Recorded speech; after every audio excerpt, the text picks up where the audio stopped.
नमस्कार मित्रांनो, नमो शेतकरी व पीएम किसान सन्मान निधी योजनेच्या लाभार्थ्यांसाठी मोठी खुशखबर केंद्र सरकार व राज्य सरकारच्या माध्यमातून देण्यात आली आहे. 4,000 रुपये या दिवशी फिक्स लाभार्थ्यांच्या खात्यामध्ये वर्ग केले जाणार आहेत. याबद्दलची पूर्ण माहिती समजून घ्या. राज्यातील शेतकऱ्याच्या समृद्धीमध्ये केंद्र व राज्य सरकारचा सहभाग.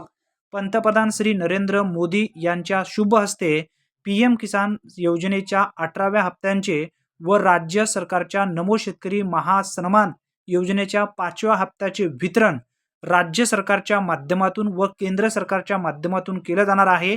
महाराष्ट्रातील सुमारे 91,53,000 लाभार्थी शेतकऱ्यांच्या बँक खात्यात जमा होणार. पीएम किसान सन्मान निधी व राज्याच्या नमो शेतकरी महासन्मान निधी या योजनेचे प्रत्येकी 2,000 रुपये म्हणजेच एकूण 4,000 रुपये पात्र शेतकरी बांधवांच्या खात्यामध्ये 5 ऑक्टोबर 2024 रोजी दुपारी 12 वाजेनंतर वाशिम येथून हे पैसे ट्रान्सफर केले जाणार आहेत. महाराष्ट्र येथे वाशिम जिल्ह्यामध्ये पौरादेवी येथे देशाचे पंतप्रधान नरेंद्र मोदी येणार आहेत. त्यांच्या शुभ हस्ते हे वाटप केलं जाणार आहे. अशाच उपयुक्त व अचूक माहितीसाठी आताच आपल्या चॅनलला सबस्क्राईब करून बेल नोटिफिकेशनला क्लिक करून ठेवा, म्हणजे सर्वप्रथम प्रत्येक योजनेचे अचूक व्हिडिओचे अपडेट तुमच्यापर्यंत मिळत जातील. धन्यवाद. पुन्हा भेटूया. तोपर्यंत जय हिंद, जय महाराष्ट्र.